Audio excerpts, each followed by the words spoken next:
Fireside Fantasy and Sci-fi. I definitely just want to say that there's definitely going to be spoilers for the first 4 books of the Stormlight Archive. We're going to talk about the first 4 books, assuming anybody listening has read them. Right. Today we're going to be reviewing a ScreenRant.com article, 7 Brilliant Stormlight Archive Theories We Hope Book 5 Confirms.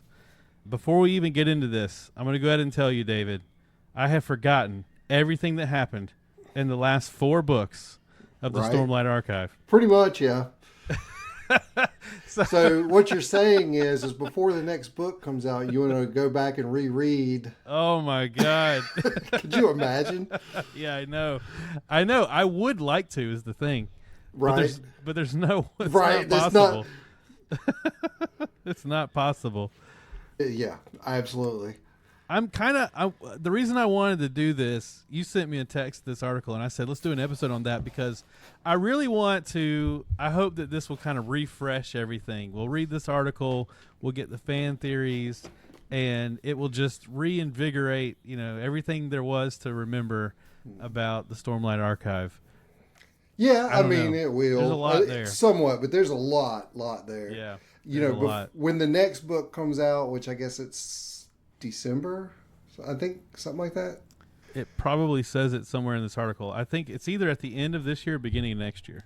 Yeah. I'm going to have to get like some Cliff Notes versions of this just to remember everything. And, the whole thing with the Stormlight Archive, too, is that it's like a 5-book arc that's part of a grander 10-book series. Yes. So this is going to somehow end in such a way that there can be another arc of another 5 books. Right. And does the arc mean that these characters are done? Right. And then they move on to something else? Or is it like just that this story is over and then these characters will begin a new story? Like, I'm kind of interested in that. Sprin. Right. And then they have to live out the events of these 5 books, but as Sprin, who are secretly guiding the main character themselves as the main characters. I see right through you, Brandon Sanderson. Right, going to become Adelin's Sprin. Yeah, I would like to come up with some fan theories. I haven't read this whole article, but I read the titles of the I read it. Well, I meant to read it earlier again. I read it like when I first sent it to you. And then I kind of went over it again just a little bit. But yeah, right. I mean, God, there's so much that could be. Yeah, no, I was going to say I would suggest that we come up with our own theory right here before we read the article. But I don't think that I could. The one that I can think of is already in here. The one that I can think of is already in here too, which is the number one, which is the number 1 one or the number 7 one? The number 1 one. We're gonna go in reverse. We're gonna start with the number 1. Oh, so you want to go down to the bottom, eh? That way it flows naturally because you just said it. So we'll start with number 1. I'll go down because to the bottom. That's the one that even when we were reading it, we were like, "This is obviously going to happen." That's a good point. So the number 1 fan theory in this article is that Adolin will restore Maya, and here's how. They give how. So I thought it was going to happen in that book. I did too. I thought that was going to be the ending of the book. So it says, Adolin Kholein's purpose in the Stormlight Archive has been in question for years. While an excellent swordsman and a powerful force in the era of Shardblade warfare, he's been heavily outclassed since the return of the Knight's Radiance, even himself admitting to feeling useless at times. Rhythm of War sees Adolin represent the best of humanity on his trial. His Deadeye Sprin, Mayalaran, has been his Shardblade for years, and they seem to have a relationship that's more special than the usual human and Deadeye. Yeah, the thing that I like about Adolin in the book is the fact that he's just this badass human. Right. I like that he's not a Knights Radiant. And this would be a way to sort of give him something special in the book without just saying all of a sudden he bursts into light and Right, exactly. quotes the first oath or whatever. Yeah, I definitely feel like he's going to be something either different that we haven't heard of or that Sanderson hasn't yet brought forth. I don't feel like he's just going to be like a regular human Adolin Kholin for the whole thing. Like, this whole thing is setting him up to be something, I feel like, more than what they are. And maybe it is like one of the new heralds or something, like, because like the whole thing with his story is he's basically like, defending humanity to the Spren, and like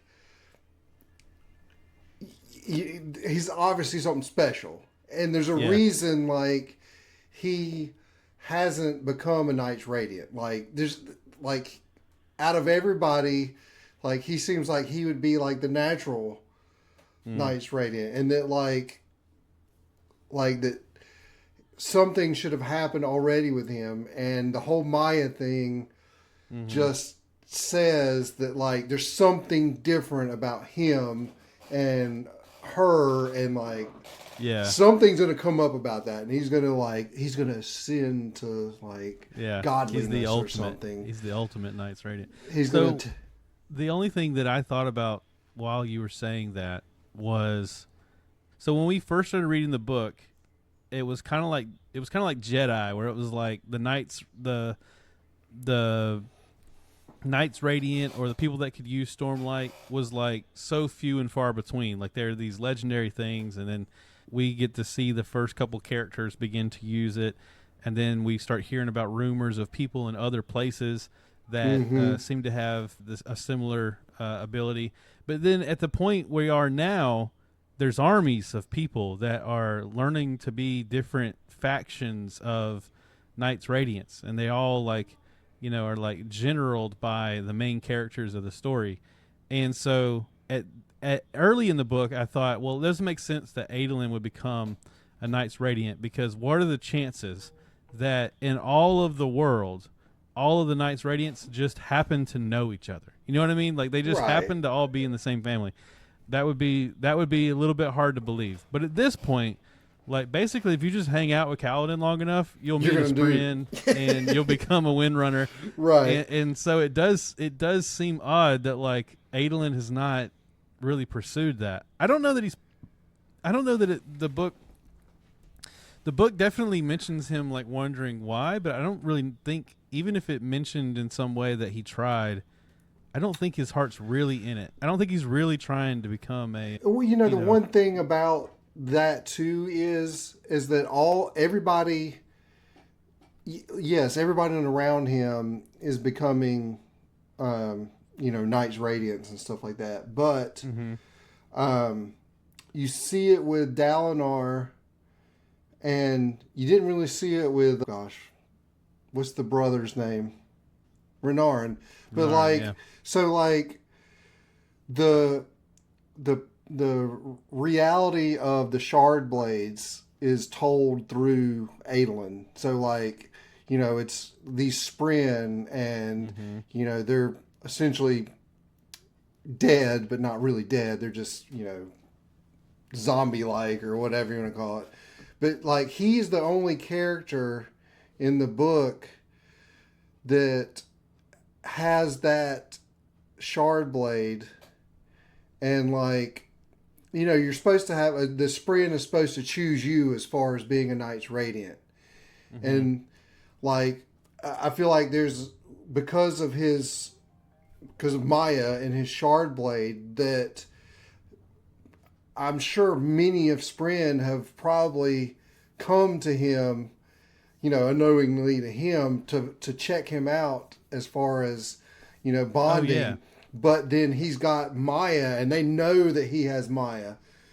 And so therefore they go to him, they see it, and then they, run away. Like, we're not, he's something different. He's already bonded to a Spren. This just so happens to be dead. Right, exactly. Or a zombie, dead Because eyes. it's definitely something. Because there's definitely a reason why he is not a Knights Radiant yet and hasn't been chosen. And I feel like it has something to do with that whole thing. And I don't know how it works into the book, but I don't know how it works into the story, but like, also he's like the only one, even before they knew about the, shard blades or the bodies of deceased Spren and all this stuff. Even before they knew that, Adolin's always had this like companionship with his shard blade. He's always like talked to it. He's always treated it like it was something special and lucky. Right. And I always took it as, he's just like really into war and really into combat, and this is like it's like a rabbit's foot to him. You know what I mean? Like it's like right. If he's so good at fighting because he treats his weapon, like a living thing, that sort of thing.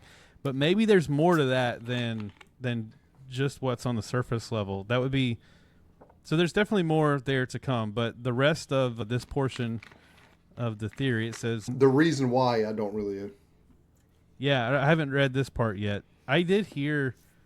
I've heard something about this, but outside of this article, I haven't read this part yet. So, Maya is already partially revived and is healing.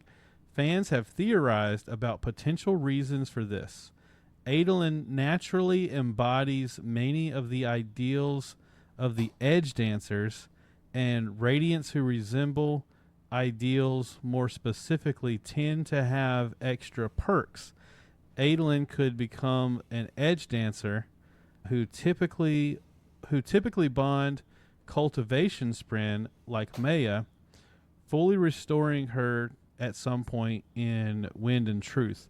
Mistborn author Brandon Sanderson is very particular with his grand schemes, and Adolin's delay in becoming a Radiant could serve an exciting plot twist purpose in book 5. So that's not what I don't remember the details on the rumor that I heard, but I actually heard. So here's the thing. I heard like a rumor about a rumor. Like I heard that Brandon Sanderson was asked at a convention, was there a way to revive dead Spren? And he gave some like, well, potentially you could, and gave some answer to it. And so that thought process is definitely out there, I think he's definitely in store for something much greater. Like I said, a herald or like some sort of like literal god of some sort. Because Sanderson makes it a point in all these books that once the Radiants come back, is that he does question why he's not, but he also is not a big fan of them anyway. And I don't think that's jealousy. I don't think he kind of sees him or likes the idea of him becoming one. Like, I think he questions why, I think more of in a vain sense, like, I should be worthy of becoming a Radiant. Yeah. Why am I not? But the fact that I'm not doesn't really bother me that much. Other than why wouldn't I be? Whenever you don't want to go to the party, but you're offended that you didn't get asked to go to the party. Yeah, exactly. That's the story of my life. I'm going to tell you. I expect to be invited to something that I don't want to go to. Exactly. So yeah, I mean, I definitely think he's he's destined for greater things, and there's still a lot of open things with his storyline, in the Spren kingdom. And I think I have a theory about how I know kind of. I always approach these things of like, how would I write this story? I know what I would do with Adolin's character, and it's another one of these bullet points. And so I want to save. Okay. I want to save a little bit of my theory. Till we get to it, but it's not the next one I'm about to say. But this one is the one, when I said there's one that I thought of, but it's already in the list, this was mine. So, Dalinar Kholin will become honor. Without even reading the rest of the article, I can go ahead and tell you, I feel like this is probably true. Right. And it would feel right. So yeah, like that, the one with Adolin and this one, I don't think are like big reaches. Like Big reaches, I feel like these are kind of like it's been spelled out for us. Yeah. Like With the Mistborn books, seeing says, oh, so we haven't read Mistborn, so I don't want to read that sentence. I'm just going to skip ahead, and I don't know what they're talking about. So it seems likely that a character in the Stormlight Archive will become the new vessel for honor in Book 5. This is the perfect way to keep familiar characters being in the grand scheme of the Cosmere. Yeah, exactly. So if he becomes honor, then he'll be honor in probably the next 5-book arc, which is a way to carry Dalinar over. Though still allowing them to take on brand new arcs, Dalinar Kholin is the most obvious suspect, as his arc primarily culminated in Oathbringer. It's hard to imagine him stepping into a background role in a second series, so most likely options seem like death or ascendance. So the original honor was killed by Odium, causing the shard to be splintered, so it couldn't be used. Of course, Dalinar's whole purpose in the Stormlight Archive has been to unite, and yeah, that's pretty obvious. And he's likely going to continue to stretch his capabilities as a bondsmith going forward. Yeah, so I agree. I agree with this. I definitely think this is going to happen. And I don't like that last part there is Kaladin being another candidate for the honor shard. Sure, no. I mean he's a candidate, but Dalinar is way ahead of him as far as that goes. Yeah, that would be like way off base. Because I mean, like again, like with kind of it also like tells the story that I think Brandon Sanderson is always telling, which is that like redemption, like you would be putting somebody in what is the most honorable position in his literary universe, and it's somebody that their story's beginning was that they were a tyrant and a villain, and they had this whole redemption arc across their life, right, and across this story to finally become like the ultimate honor. You know, it's such a Brandon Sanderson like story arc to have, and I'd eat it up. That I love. This is my favorite thing that Sanderson writes is that like being an honorable man stuff. Like that's the stuff I eat up whenever I read his books. Right. It definitely makes sense, and it's the perfect end to Dalinar. Well, not really end, but you know the end of this arc of Dalinar would be to do that, and he's been throughout, especially in that last book, where he's like questioning the Stormfather, part of honor. He's questioning him more. He's holding the Stormfather to task on certain things. He's commanding the Stormfather. That's like. Because if he doesn't, the thing is if he doesn't become honor, what else does Dalinar do? Because he's not just gonna be like the new king or whatever, or he's more than. Because I do think the whole thing with the choosing champions and stuff, and he's kind of going back and forth with he's gonna be his champion. And I don't know necessarily that'll stick. Maybe it changes at some point. I mean, Dalinar's going to become honor. Right. Kaladin's become the champ. Going to become. That's what I'm thinking. Kaladin would have to, because again, the way they're moving Kaladin's character, you think he's the champion. Yeah. This is the epiphany I came to in the first book. Dalinar is stuck on an island and needs a bridge, and Kaladin has spent the whole book carrying freaking bridges. Right, exactly. The puzzle pieces just go together. This is exactly the puzzle pieces that go together. Yes. The only thing about this whole the next 5 books thing is, and the only thing that kind of pokes a hole in this theory is the next 5 books going to be after the events of this book, or is it going to be before? Because I find a huge hole in the history of Stormlight Archive for me is the first Knight's Radiance. Right. Like, those they keep bringing them up like they're these major characters, but like really we only get glimpses of them, and they're not really that important to the story right now. No. And so I almost think that the next 5 books are going to be their story leading up to this, but then how do you end it? How do you end it? Right. Well, you can do because Sanderson does all the flashback stuff. So because he does all the flashback stuff. Those are those are the B plots. Is them maybe? I don't know. Because I mean, definitely like you get glimpses of that era in like when Dalinar goes with the Stormfather back into the past or whatever, and see all that. But there's also like stuff that never got answered from there either. Like in the first set of flashbacks that Dalinar was getting before he knew why he was having the dreams. See, I'm remembering this stuff now. This is great. Right. He was fighting these like smoke creatures. Remember those? Like it was like he was fighting like wolves, but whenever he would hit them, then smoke would come out of them instead of blood. Like, what was all that? Yeah. We never got an answer to what that was. Right. But yet we found out that those dreams were like real moments in time that he was able to relive. So they weren't just like, oh, his dream, like smoke came out of it because he was dreaming.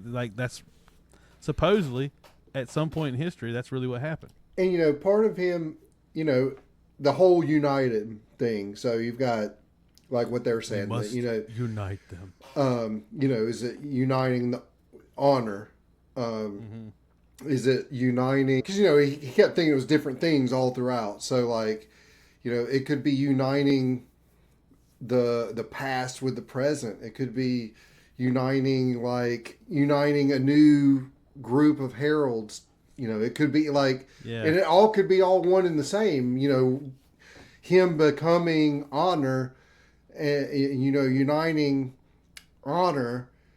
Yeah. Could unite everything else, and redoing all this stuff. So it could all be all encompassing, but like there has to be at some point like the way it was in the past, where you had honor, and then you had the heralds, and then you had the Knight's Radiance under the heralds, and right now there is no honor. And the only heralds are all like crazy, like insane. And so now that the only thing you really have is the Knight's Radiance, and they're just being led by Dalinar. So like, again, that kind of naturally flows back into, hey, he's going to take the place of honor. And then you've got all these main characters like Kaladin and Seth and Adolin and everybody, what's her name, the daughter, Yasna, like they're all perfect candidates to step into the role of a herald kind of thing. So like, who knows? And then maybe that's maybe they all ascend to this greaterness, and then like a newer threat comes in. And that's the next 5 books, like, and maybe it's their roles as these people, or maybe they go off planet. Like, who knows? Odium's champion will be a major twist. This is the one that I said I wanted to hold off on what I think will happen to Adolin. Okay. I don't know how it could work out in the story, but if it could, if Odium chose Adolin as his champion, and somehow Adolin is like forced to agree with it, or like somehow or another Adolin has to agree with it, and then we have Dalinar the Black Thorn and Kaladin the White Thorn the Gold Thorn has to fight Adolin, who has like some sort of like dark odium magic, and they don't want to hurt their friend / son, but it's for the greater good of the universe, of the Cosmere, and so they're forced to. This would be how I would write the story, but I'm not Brandon Sanderson. I'm not a genius writer that can write 400,000 word books over the weekend. Right. So one of the things that they mentioned here was one of the things that I thought, which was, it says there are obvious options for the champion like Moash. My thought was it would be Moash, and that is why Kaladin, because Kaladin would be Dalinar's, and then they would choose Moash, and then somehow in the fight of the champions, Kaladin like finally breaks through Moash, and like, obviously Moash is going to die, but like it's kind of like the Darth Vader thing. Like he's going to redeem Moash at the end, and then Moash is going to do something like turn on Odium or something like that, and that is really good. Honestly, if that happened, I'd be like, all right, it's classic. I'm into it. I wouldn't hate it, but at the same time, I wouldn't be super surprised. It classic redemption arc, right? Yeah, it kind of seems like how it should go. A bit much, like a bit on the nose. You know what I mean? Right. But at the same time, it also sounds awesome. So, but the one thing that I have a problem with that is, what's that? Why would Odium choose Moash? Because like Moash is just, again, he's just Moash. Like he's not like he's just. The only reason why he would choose, so similar to Adolin. I've got to choose somebody to win a tournament, to control the entire universe, essentially. I'm going to choose Moash. Because Kaladin hates him. Yeah, that's right. Like he's using that for his own purposes, but would he use that as a champion thing, like to risk everything on choosing Moash? But who knows? If you were Odium, who would you choose? I know who I would choose. I just popped in my head. Oh gosh, who would you choose? I'll tell you who I have two choices. Now that I've dwelled on it, I have another choice too, but they're closely tied together. I would either choose Wit or Yasna. Probably, but my first choice was Wit. I would choose Wit. Wit would be interesting.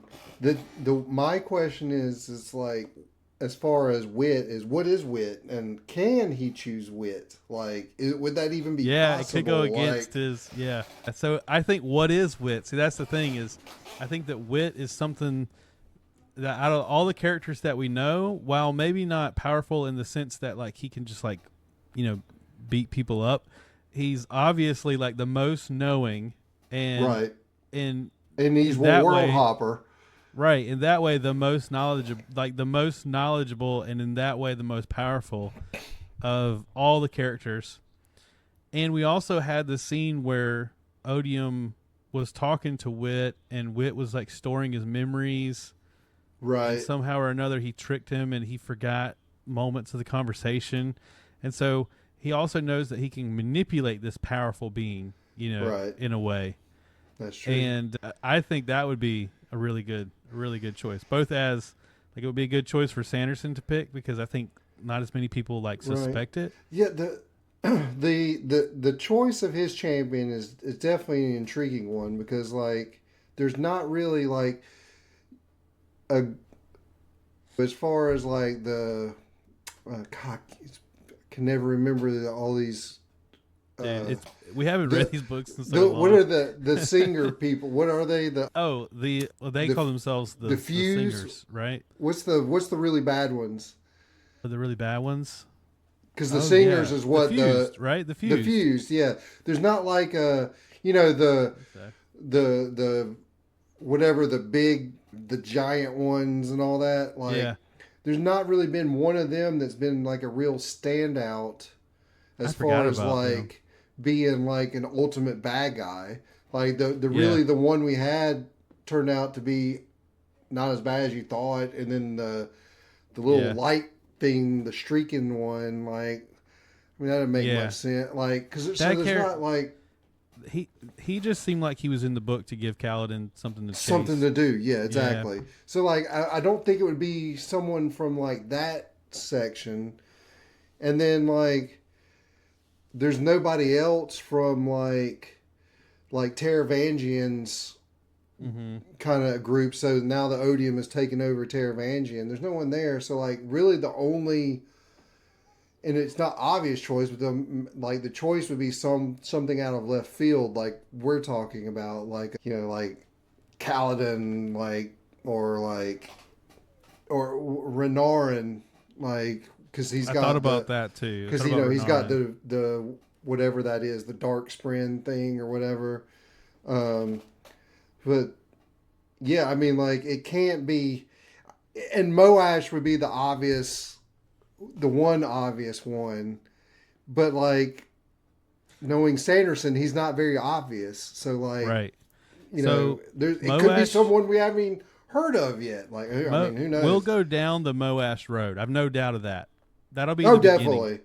That'll be the beginning, but it's going to twist somewhere. It's not going to be Moash in the end. Right. I feel like there will be a Moash redemption arc in some way. Oh, probably, yeah. He's going to do something and sacrifice himself for Kaladin or something. Yeah. Because that's just natural. Again, I thought that was going to happen in the last book in Rhythm of War with the scenes with Yasna's mother. Yeah. We've been too long, David. I know, right? I love all these characters. I just can't remember their dang names. Navani. Yeah. Navani, yeah. Could you imagine if Dalinar I thought Moash was going to turn out to help Navani in Rhythm of War. I thought that was going to happen. What did you say? I'm sorry. I'm going to say, could you see Dalinar being his own champion and then Odium choosing her as his champion? Oh, man. That would be rough, too. I think Odium could pick Adolin just because he knows that Dalinar doesn't want to kill his only son. Right. And it's also like a parable from the Bible because it's like God's like asking, was it Abraham? Who was it that had that Job? Moses? Where he wanted him to kill his son? Yeah. I don't remember who that was in the Bible. That was Job, I think, wasn't it? No, it wasn't Job. It definitely wasn't Job. I think it was Abraham. I don't know. That's been a long time since I've been to Sunday school. I don't know. Them guys. Anyway, that would be, but I just don't know what advantage other than that what's the advantage for Odium to pick Adolin? Right. And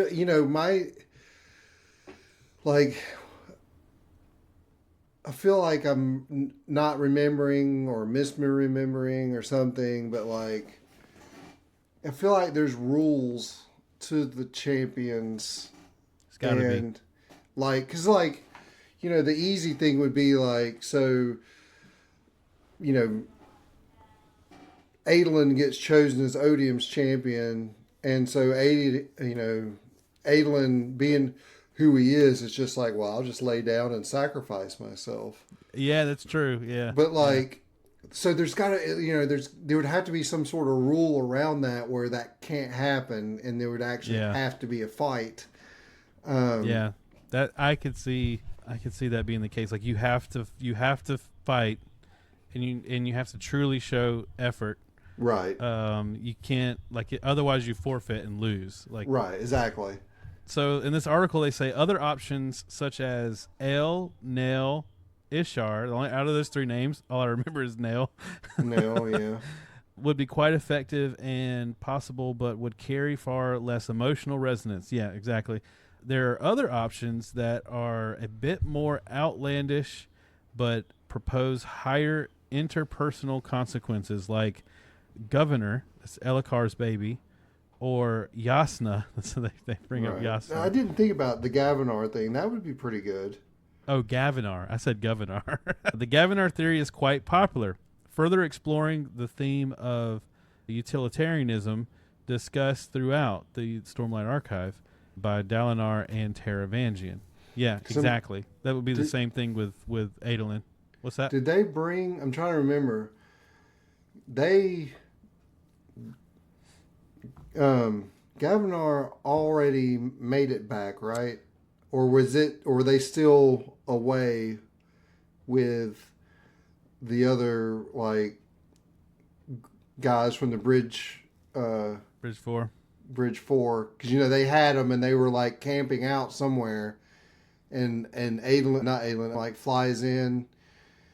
I don't remember like, this. Finds them, and they're at like they're either at some village or something, and he sees that they have Gavinar. But I don't remember if that went past that point. I don't even remember it. I don't know. Because I can't remember if Dalinar knows that Gavinar is still alive or not. Because I think, everyone just thinks he's dead because of what happened in the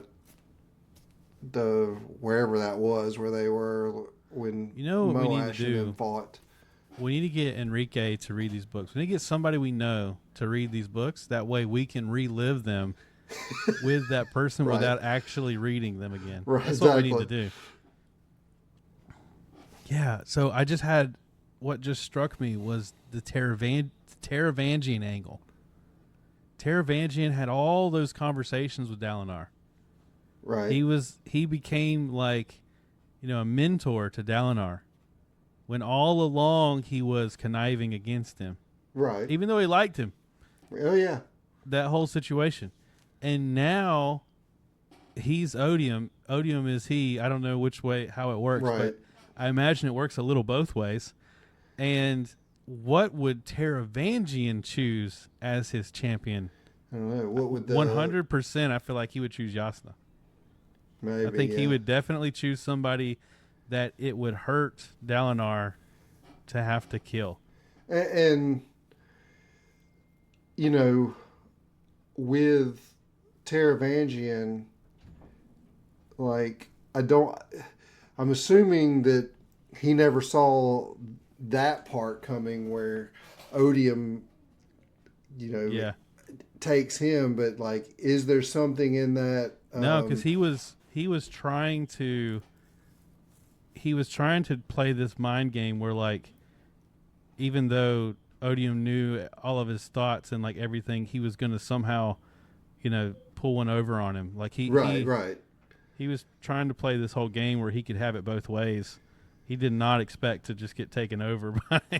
No, and the thing too is it's got to be like a symbiote type thing in a way where, he's got the memories and the thoughts of Taravangian too, so he knows like everything that he and Dalinar have talked about. It's got to be that way. And then he also would know about what do they call the thing? The diagram. The diagram thing that, like, yeah. So like he's got to be well aware of everything in that too now. Yeah. The plot against him, because that was Taravangian's like plot against him. Right. So yeah, I mean that this one's a good one. Like that's one I'm waiting. I can't wait to see. Like, and what's crazy is that going to be like jump right into it at this next book, because like that's basically where they left it off. Is like So the next theory, which I don't know where this one comes from, but I mean it sounds cool. Right. Shallan becomes a world hopper. So she becomes like, man, the guy we just said his name. Taravangian? No, the other world hopper. Oh, that I Wit? said would be Odium's Wit. Yeah, she becomes like Wit, where she can move across other Cosmere worlds. I mean, she is, or he is like, I think Wit's kind of taken her under his wing. Yeah. In a way. So, I mean, I could definitely see him, introducing her to something like that. And the whole Ghostblood story too, aren't they? I mean, they know about world hopping and all that stuff, and I think some of them weren't they from off planet. And so, if she's part of that, then that would kind of naturally lend her to, even though she's kind of against them. I forgot about them. Yeah, but like, that's their whole thing. Is that's one of the things that they were protecting, right? Was the greater Cosmere. Yeah. Still, that actually makes a lot of sense. I forgot about the Ghostbloods. So the Ghostbloods and intersystem travel in the Cosmere. There's a Reddit theory that explores the possibility that Shallan could further this exploration following Wind and Truth wanting to pursue Thydakar on Scadrial. Huh. The theory even goes so far as to say Shallan makes it, and it has been seen at some point in the Mistborn era too, but in a different form. Still, there are some flaws. So again, we got to read Mistborn to know what all this means. I know. Shallan being a surge binder means surge binder. That was the word. There you go, surge binder. I guess in a way they're all light weavers, right? Right. Shallan being a surge binder means that she has a level of vestiture, a term used to describe the energy force of magic systems in the Cosmere. Because of her investiture, it wouldn't be possible in the current state to travel off Roshar.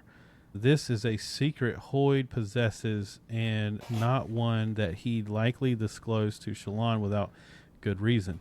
Anything is possible in Book 5, and some characters will likely be integrated into the grander Cosmere conflict, like Sazid or Kelsier. I know who Kelsier is just because it's the beginning of Mistborn, if Mistborn serves as an example. Okay, so I was like, who the hell is Hoyd? Oh, but Hoyd that's Wit. Yeah, it's Wit, yeah. I was like, Hoyd? I had just heard say that Wit. I had heard that before. I figured that out whenever I did the Kickstarter. One of the boxes was a Hoyd box, and I was like, why do I care about this Hoyd guy? And I looked it up to find out they're the same guy. So yeah, like I said, like Hoyd. Now I'm calling him Hoyd. Wit is going to take her kind of as an apprentice type thing. Like when I read the title, I was thinking Yasna, even though I read Shallan. It wasn't until we started talking about the article portion that I realized we're talking about Shallan. I think Yasna would be a better world hopper, but I don't know. The Ghostblood connection sells it. Right. I think if anything, she gets a path through there. She's also kind of she's kind of swashbuckly. You know what I mean? Like she's kind of a piratey kind of character, not just her alter ego, Vale or whatever. Shallan's kind of, I could see her running off with some Ghostbloods and just living a whole nother life. One thing is like with her and, being a world hopper is she's in this relationship with Adolin. Yeah. So something will have to come of that relationship. Like, so maybe Adolin does become Odium's champion and ultimately dies. Yeah. And therefore setting Shallan free to hop worlds. Right. Like, yeah, you're right. That's probably what it would be. That's pretty good. So, number 5, Kaladin will survive. I will survive.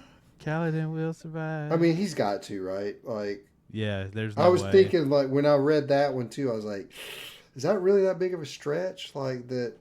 Yeah, no, right? Is that really a fan theory? Like, I guess it is. We don't really know. I highly, highly doubt that Kaladin would die. I don't think Kaladin will be the same. Yeah. Like, again, like from earlier, something. Kaladin is going to ascend to something more. I don't think he's going to die. I think he's just going to become greater than he is. I don't know that I would have Kaladin ascend to something more. I think if I were writing the book, Kaladin would become human and walk off in the sunset. I think that would be I think that's the ending Kaladin wants, the one thing that just popped in my head, like what if somehow, what's her name? What's his friend's name? Seal. What if somehow Seal was, whatever they do, Seal does something and she's granted, like, to become human. Yeah. Like, and Kaladin, drops his weapons and they go off and, live in a grass hut somewhere. Like, I want her to stay a sprint. So I have always thought that.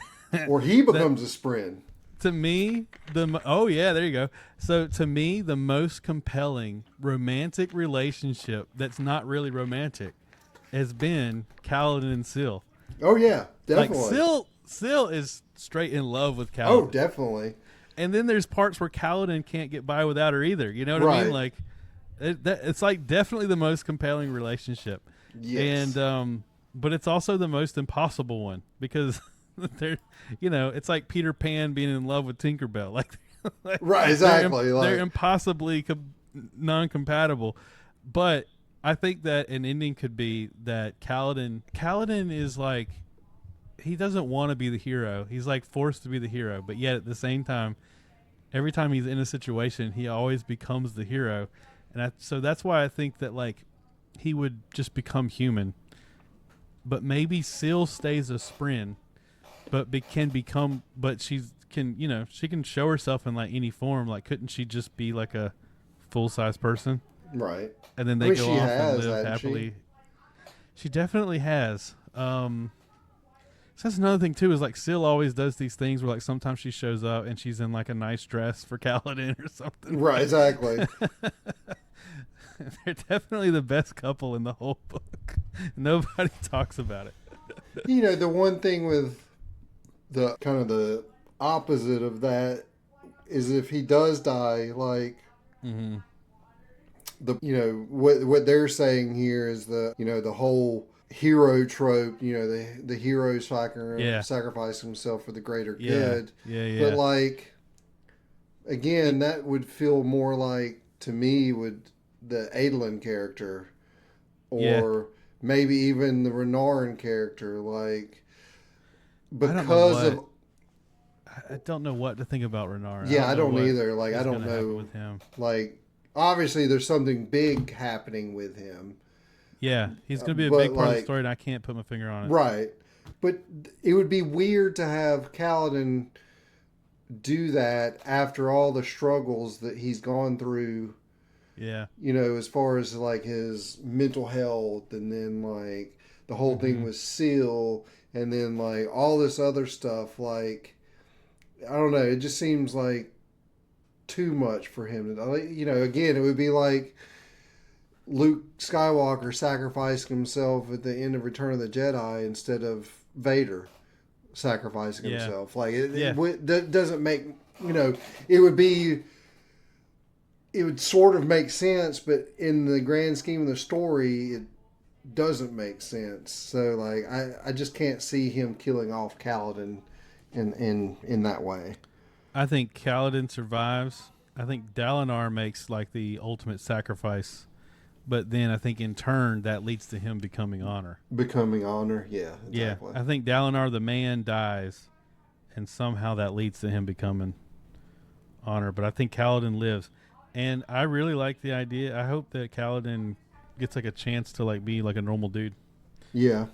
All right, let's see what's next. He's going to become a doctor in his old village. Oh yeah, that's it. Oh dude, that's it. That's totally it. Fulfill his father's destiny. Prophecy. Yeah. But another reason I think Dalinar kind of like quote unquote dies, although I put quotes around it because I don't think he will literally die. But I think that this whole book, it began with Dalinar. You know what I mean? I mean, I guess it began with Kaladin, but to me, the whole story springs out of Dalinar hearing the voices in his head, and I think it tells that. I think it tells that whole story. The story arc is also like Dalinar's life. And so that's why I think he dies at the end of it. Right. But I think that he comes back as Honor. Number 6. Again, we're counting up. Shallan's mother is a herald. All right, I got no idea. I mean, like... I mean, I remember her mother, and I remember her mother was like, her mother was like a little crazy, right? Like her mother. Yeah, and they had the shard blade, I don't know. I feel like,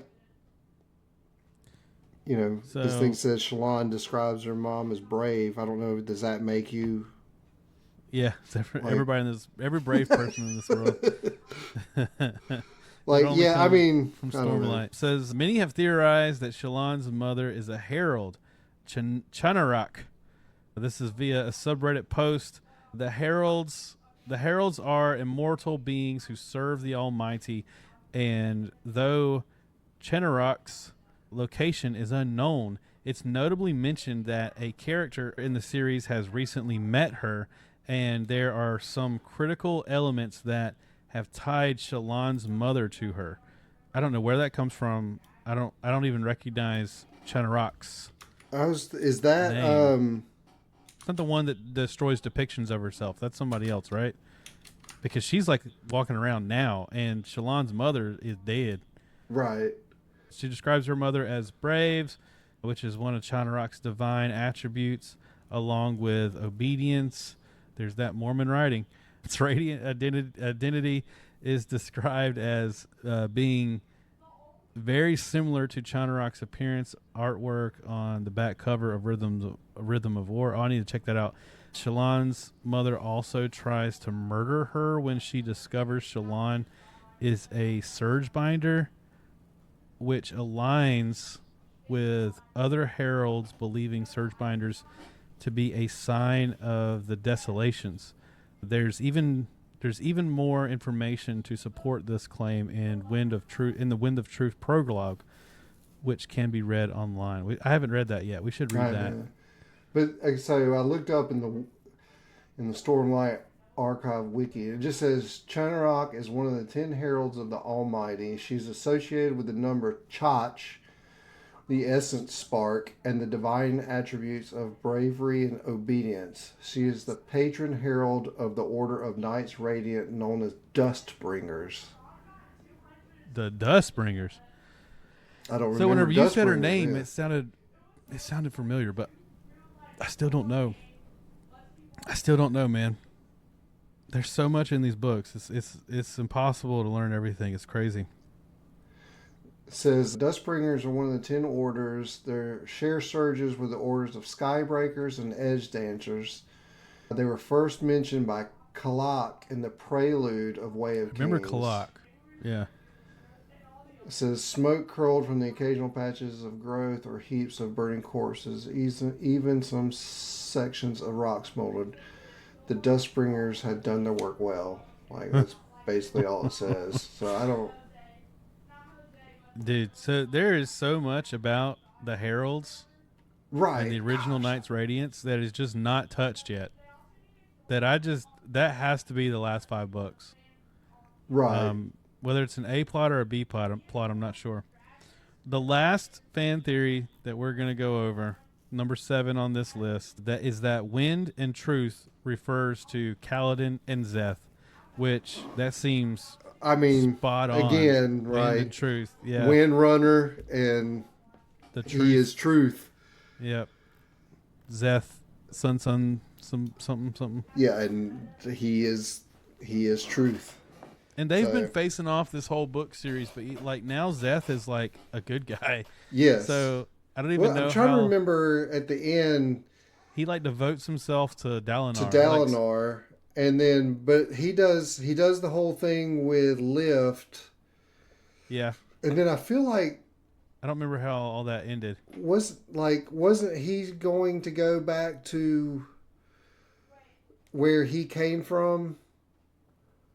I can't remember the place where the grass would move out of the way and those people, because he was gonna,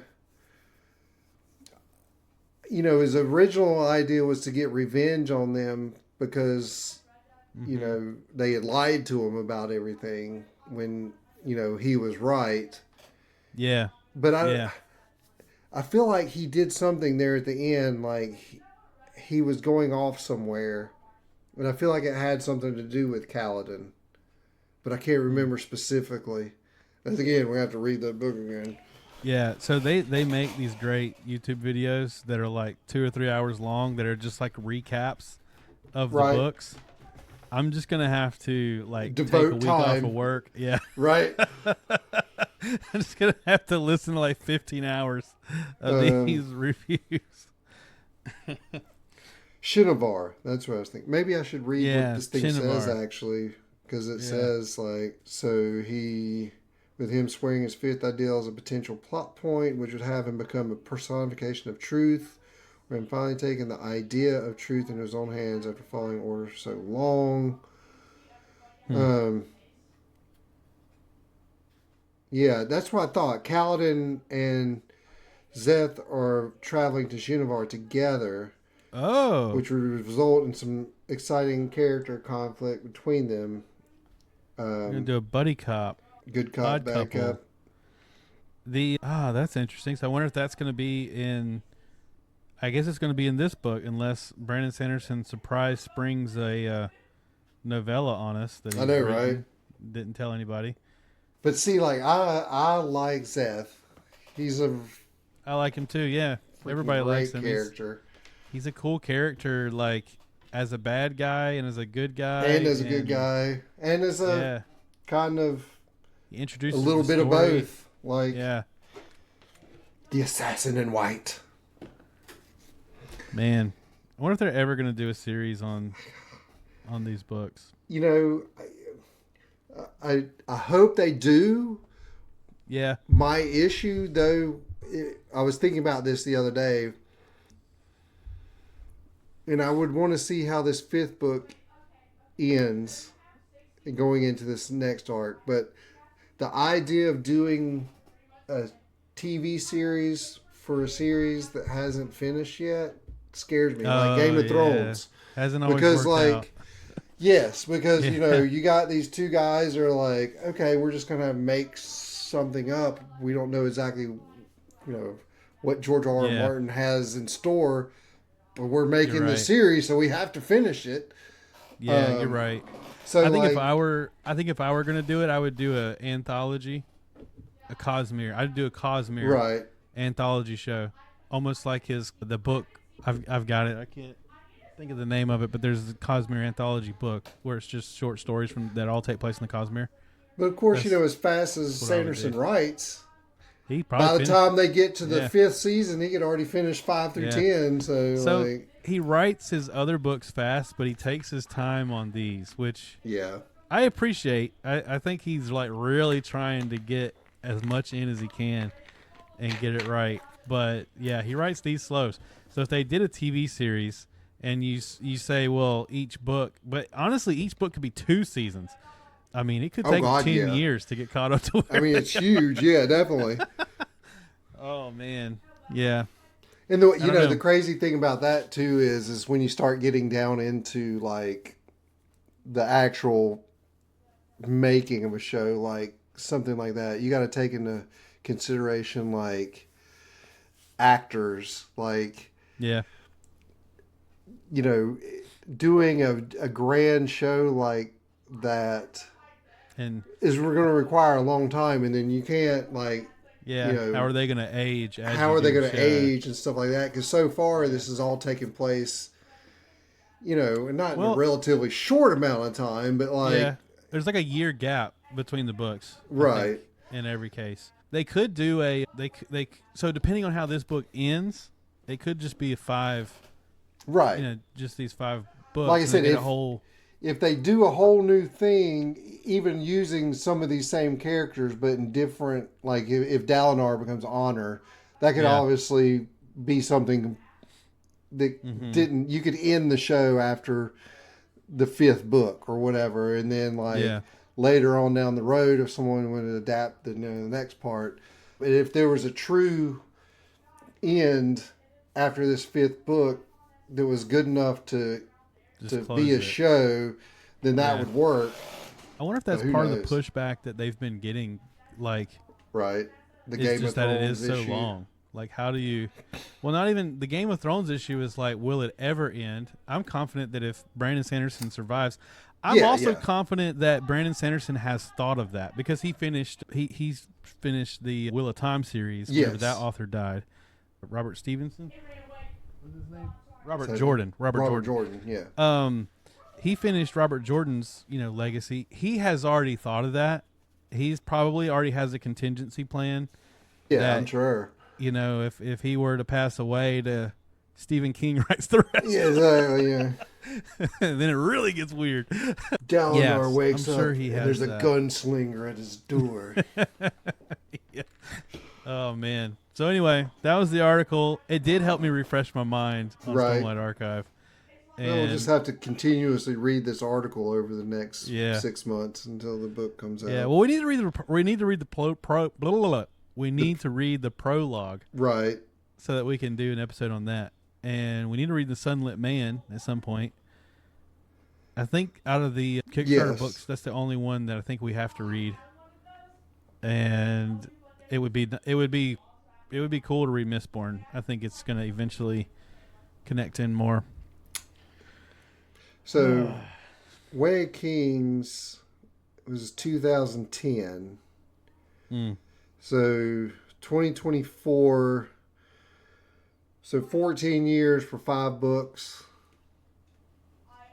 Yeah. Figure 14 years for the next 5 books. We're going to have to keep this podcast going for a while.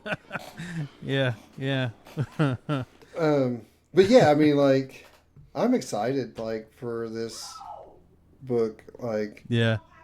I don't like fantasy as much as sci-fi except for Brandon Sanderson. You know?